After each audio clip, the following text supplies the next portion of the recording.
أعوذ بالله من الشيطان الرجيم بسم الله الرحمن الرحيم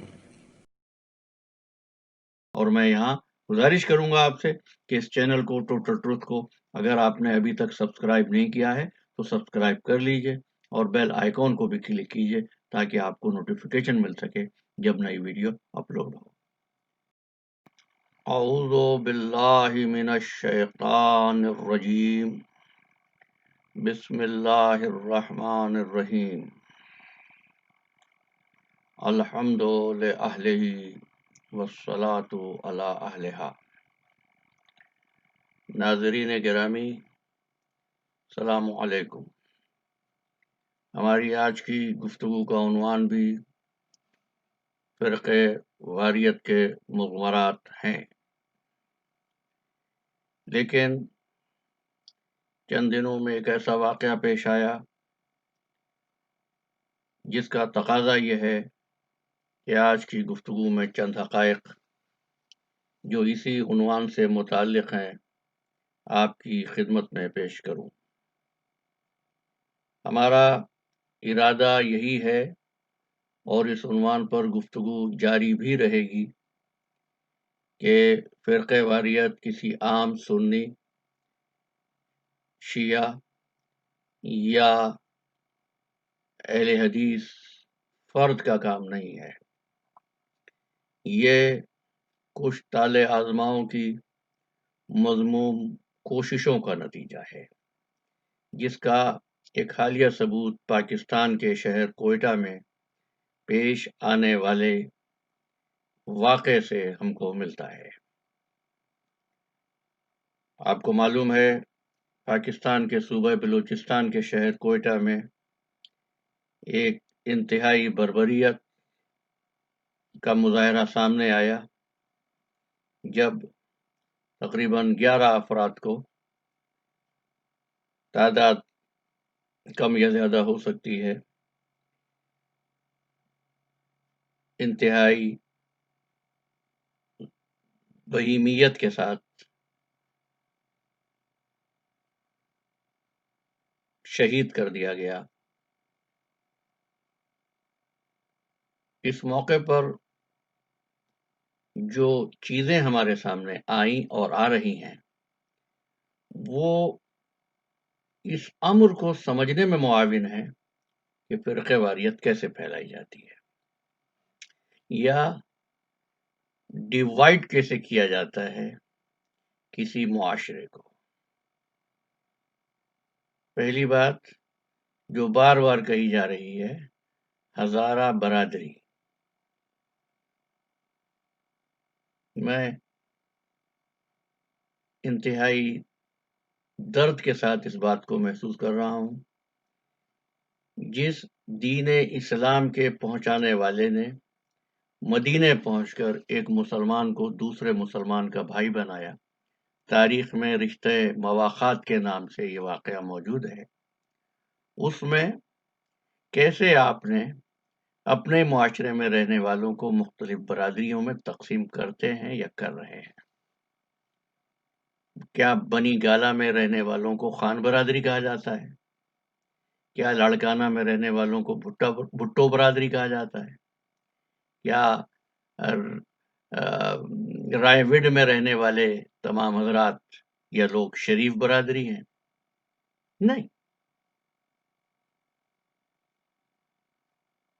جب آپ ایک معاشرے میں آبادی کے درمیان سے دیوار اٹھا کر بات کرتے ہیں تو آپ پہلے ہی اس کو آئسولیٹ کرتے ہیں۔ یہ پہلا عمل ہے فرقہ واریت کا۔ دوسرا عمل، بے وقوف حکمراں اور نااہل حکمراں، اور ایک انتہائی انگلش میں لفظ استعمال کر رہا ہوں تاکہ پہنچا سکوں آپ تک، انکمپیٹنٹ پرائم منسٹر یہ کہتا ہے کہ مجھے معلوم ہے کہ ہزارہ برادری کی مائنورٹی کے ساتھ یہ ہو رہا ہے۔ پہلے تو آپ نے تقسیم کی برادری کہہ کر، پھر مائنورٹی قرار دے دیا، اور میں نے دیکھا کہ بعض بہی خواہ حضرات بھی اس حقیقت کو زبان سے لا رہے تھے کہ اقلیت مائنورٹی. میں پوچھنا چاہتا ہوں کہ اقلیت کی یا مائنورٹی کی تعریف کیا ہے؟ مائنورٹی کی ایک تعریف ہے جو انٹرنیشنل لا میں موجود ہے، ایک تعریف ہے جو عمرانیات میں، یہاں عمرانیات کا مطلب سیوک ورلڈ میں تسلیم کی گئی، ایک ڈیفینیشن ہے جو یو این او نے کیا یا سنی کس طریقے سے مائنورٹی اور میجورٹی ہو سکتے ہیں. اگر قتل کر دیے جانے والے شیعہ تھے تو یہ کیسے نتیجہ اخذ کر لیا گیا کہ اقلیتوں کے ساتھ یہ سلوک ہوتا ہے؟ چند برس پہلے پاکستان ہی کے ایک شہر کراچی کے ایک نہایت معروف جگہ نشتر پارک میں میلاد النبی میں اہل سنت کے جید علماء کو نشانہ بنایا گیا اور ان کو شہید کر دیا گیا تھا. کیا وہ اقلیت تھے؟ کیا وہ مائنورٹی تھے؟ یا آپ نے ان کو بھی سنی برادری کہا؟ نہیں. میں تلخ حقیقت بیان کروں گا تو شاید احباب ناگواری محسوس کریں. خیال خاطر احباب چاہیے ہردم. مثالیں تو اور بھی بہت سی ہیں. اقلیت کہتے ہیں اس کو جن کے رائٹس کم ہوں. اسلام کے نام پر بننے والے پاکستان میں نان مسلمز کے لیے اقلیت کا لفظ استعمال ہوتا ہے. کیوں ہوتا ہے؟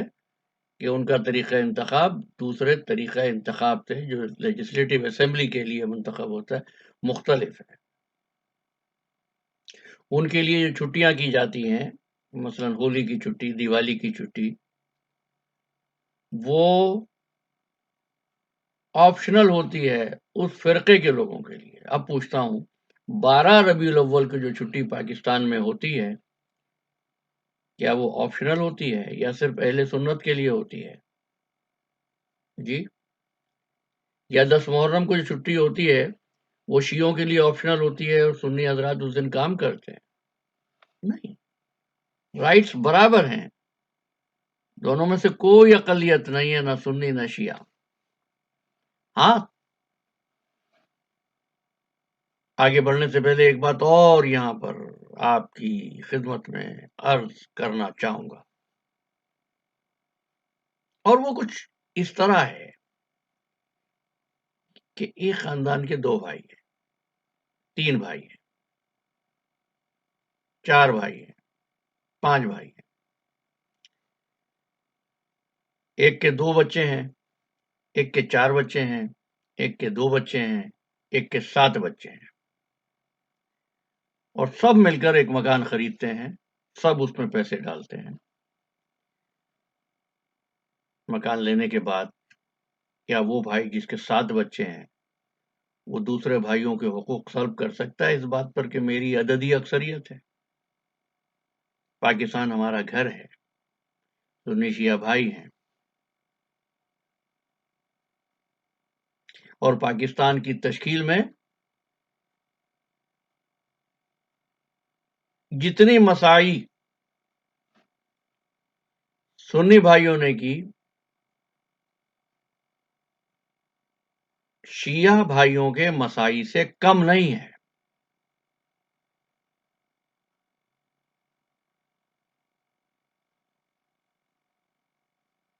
اور شیعہ بھائیوں کے مساعی سنی بھائیوں سے اور سنی بھائیوں کے مساعی یعنی کوششیں یعنی ایفرٹس ایک دوسرے سے برابر ہیں.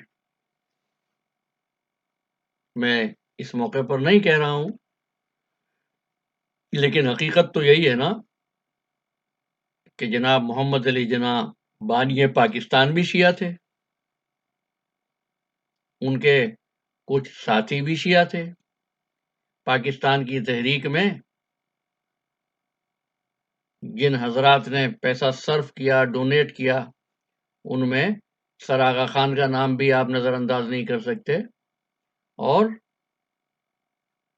راجہ صاحب محمود آباد کو بھی آپ فراموش نہیں کر سکتے. پاکستان کی وہ ایئر لائن جو آج پی آئی اے کے نام سے ہے، اورینٹ ایئر لائن کے نام سے، ابو الحسن اصفہانی کی ملکیت تھی. یہ جو روزولٹ ہوٹل جس کا آج تذکرہ ہوتا ہے، ذرا اس کی تاریخ بھی نکال کے دیکھ لیجیے گا.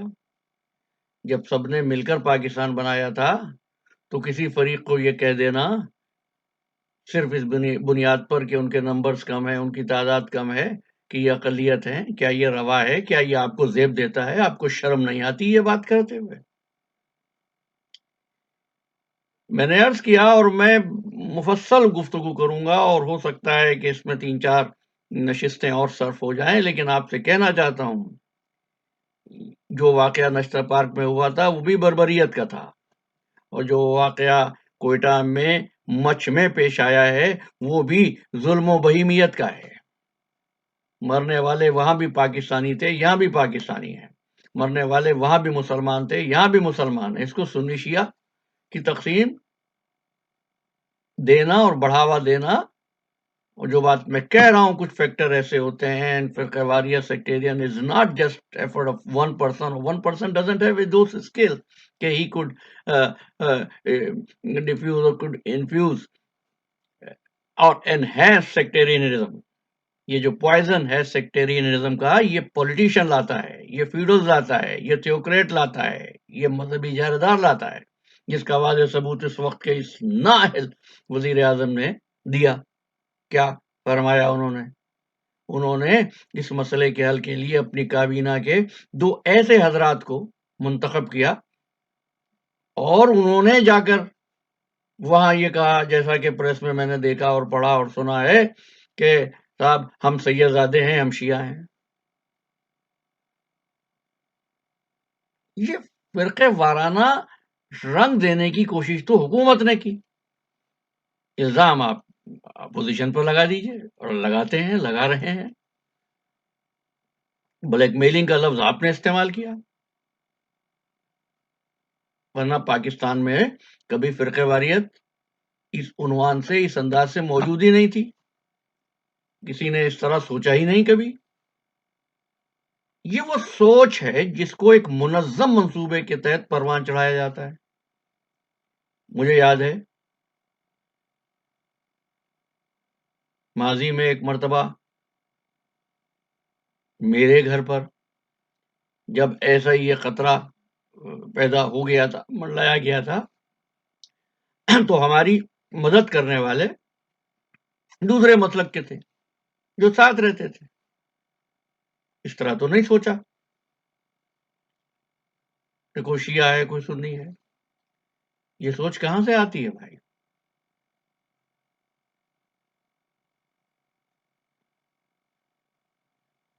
اور بدقسمتی کی بات ہے، یہ باتیں اور یہ امور اس حکومت میں منصب شہود پر آئے جو خود کو ریاست مدینہ کا حکمراں یا ریاست مدینہ کا خواب دیکھنے والا قرار دیتی ہے. میں آپ کی خدمت میں عرض کر چکا، قرآن نے کہا وَاذْكُرُوا إِذْ كُنْتُمْ أَعْدَاءً فَأَلَّفَ. سورہ آل عمران کی 103 نشان ہے اس آیت کا، جس کو میں نے گزشتہ نشست میں بھی آپ کی خدمت میں تلاوت کیا تھا.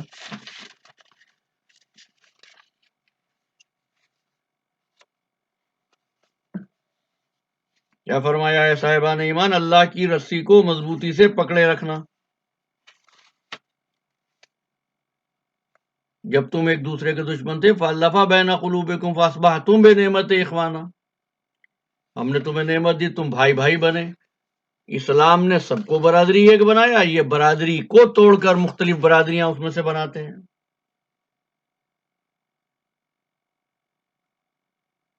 یہ پہچان ہے یا تعصب ہے؟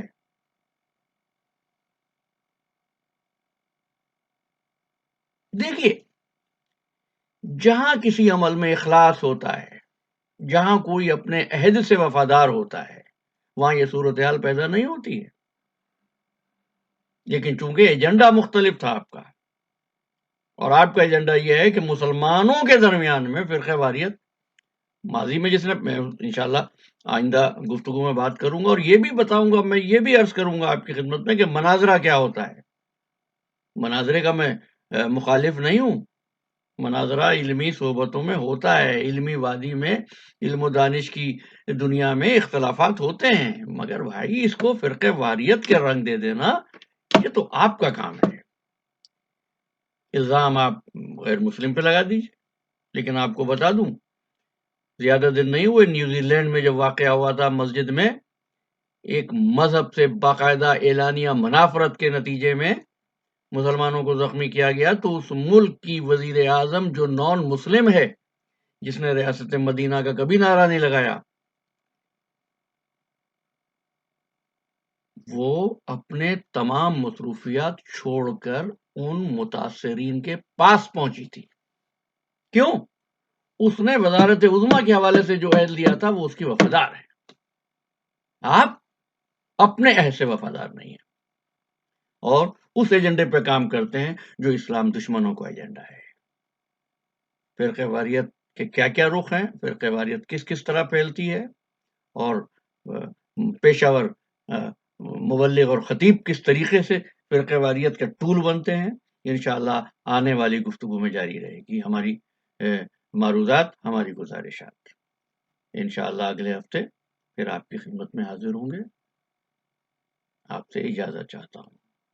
وما علینا الا البلاغ۔ السلام علیکم ورحمۃ اللہ وبرکاتہ۔